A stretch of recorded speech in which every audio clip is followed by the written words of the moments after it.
김건희 씨가 다시 남편과 살 수 있을까? 우리가 다시 만날 수 있을까? 라는 일종의 심경 고백을 변호인 측을 통해 언론에 전달한 것으로 보도됐습니다. 그래서 내부적으로 짧은 평가를 내놓겠습니다. 전략적 판단이라는 점에서 보자면 이건 매우 형편없는 전략이라는 쪽으로 보는 시각이 다수입니다. 저는 다만 화두가 계속해서 쏟아지는 흐름이 마치 영화 제목처럼 들린다는 점에 주목하고 싶습니다.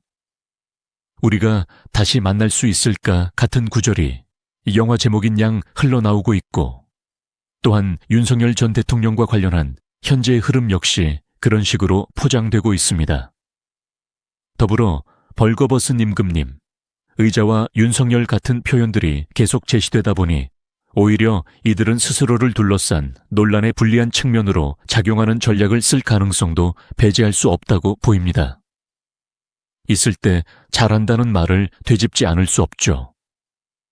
대선 후보 시절 국민 앞에서 남편이 대통령이 되더라도 자신의 역할에 충실하겠다고 밝힌 바 있는데, 그 말을 끝까지 지키지 못했던 삶을 살아온 것은 다름 아닌 김건희 씨 본인이고, 그리고 남편이 윤석열 전 대통령이 된 뒤에도 그런 면에서 변화가 있었는지에 대한 보도는 현 시점까지 저는 단 한 차례도 본 적이 없습니다.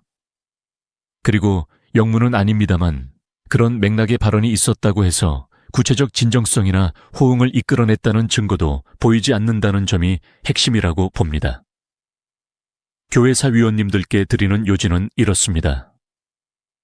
김건희 씨의 이러한 발언에 대해 저는 아마도 두 분이 다시 만날 가능성에 대한 확답을 내놓지 못할 것이라고 봅니다. 지금 같은 발언이 나오는 것은 일부 극성 지지층을 겨냥한 감정적 호소로 보이며 그 자체가 이번 재판에 긍정적 영향을 주진 않을 것 같습니다. 오히려 역할과 명칭에 대한 인식에서 역효과가 날 가능성도 있습니다. 대다수의 기대가 동정 여론에 의존하는 상황이니 그러한 맥락에서 이 발언을 다소 비판적으로 보는 시각이 우세하다고 생각합니다.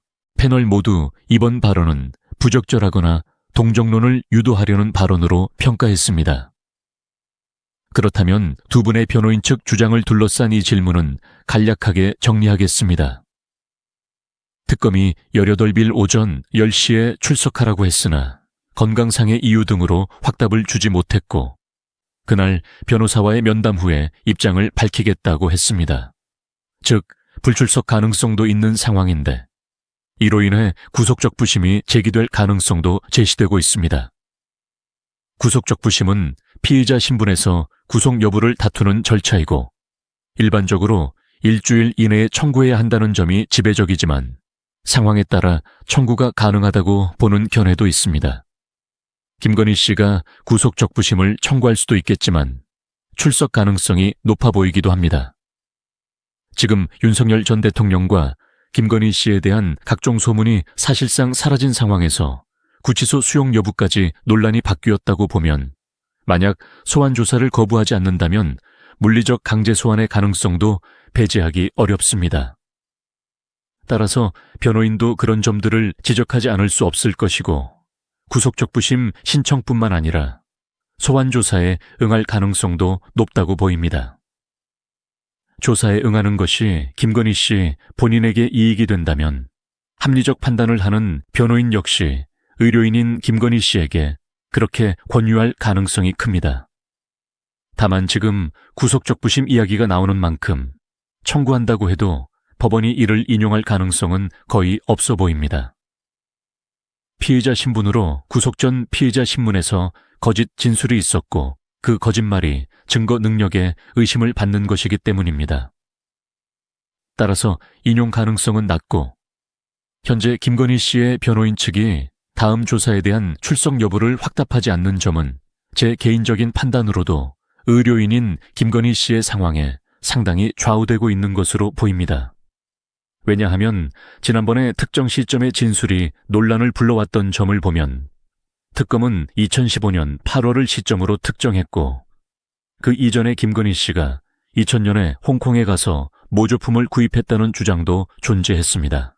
그 주장을 둘러싼 논쟁에서 수사 주체가 본사 차원의 시점을 정확히 확인했는지 의문스럽고 그 부분의 허위 진술이 구속 여부를 가리는 중요한 쟁점으로 작용하는 만큼 그 주장을 그대로 제시했다는 사실 자체가 당사자의 휘둘린 느낌으로 비칠 수 있습니다. 따라서 현재 상황에서 조사 출석 여부에 대해 명확히 답하기 어렵습니다. 잠시 주목해 주시길 바랍니다. 구독자분들을 위해 특별한 선물을 준비했습니다. 제가 항상 여러분께 강조드리는 말씀이 있습니다. 이슈와 뉴스만 꾸준히 챙겨보셔도 충분히 수익을 낼 수 있다는 점입니다. 자, 여기 보이시는 채널의 영상들을 보시면 어떤 생각이 드시나요? 그냥 눈에 보이는 뉴스만 보고 아무 생각 없이 넘기고 계신가요? 그렇다면 저는 그건 잘못된 접근이라고 말씀드리고 싶습니다. 왜냐하면 제가 8월 초에 뭐라고 말씀드렸죠? 지금은 바이오에 관심을 가져야 할 시기라고 말씀드렸습니다. 뉴스만 보고 넘기지 마시고 투자 관점으로 진지하게 접근하셔야 합니다. 이런 썸네일들과 영상을 통해 충분히 구독자님들께도 메시지가 전달되었을 거라 생각합니다. 그렇다면 이런 바이오 이슈가 터졌을 때 부자들은 어떻게 행동할까요? 바이오 관련주는 어떤 것이 있고 어떤 종목이 유망한지, 자연스럽게 어디에 투자해야 자금이 몰릴지를 생각하게 됩니다. 실제로 지난번 구독자분들과 함께하는 주식 수익 내기 이벤트를 진행했는데요. 100% 무료로 진행했고, 이 사진을 보시면 아시겠지만 구독이라는 문자 메시지를 보내주신 모든 분들께 바이오 관련주 중에서 가장 급등 확률이 높은 딱 하나의 종목을 드렸습니다. 8월 초 저는 우정바이오를 추천드렸고, 어느 시점에서 매수하고 어떤 지점에서 매도해야 하는지까지도 정확히 안내해 드렸습니다. 실제로 많은 분들이 수익을 보셨습니다. 오른쪽 이미지를 보시면 아시겠지만 8월 초에 우정바이오를 소개해드리고 며칠 지나지 않아 해당 종목은 상한가를 기록했습니다. 이 종목으로 정말 많은 분들이 실제 수익을 경험하셨습니다. 그리고 이번에도 마찬가지입니다. 구독이라는 문자를 보내주시는 분들께 이번 이슈 속에서 앞으로 대장주가 될 가능성이 높은 급등 후보 종목 하나를 보내드릴 예정입니다. 영상 보시는 분들 중에서 어떤 종목인지 궁금하다 하시는 분들은 언제든지 누구든지 상단에 나와 있는 번호로 문자 메시지를 보내주세요. 문자 보내주시면 무료로 급등 예상 종목 정보를 보내드리겠습니다. 돈을 받는 것도 아니고 대신 투자해드리는 것도 아닙니다. 그냥 부담 없이 구독이라는 문자 하나만 남겨주세요. 수익이 나신다면 구독과 좋아요 한 번씩 부탁드립니다.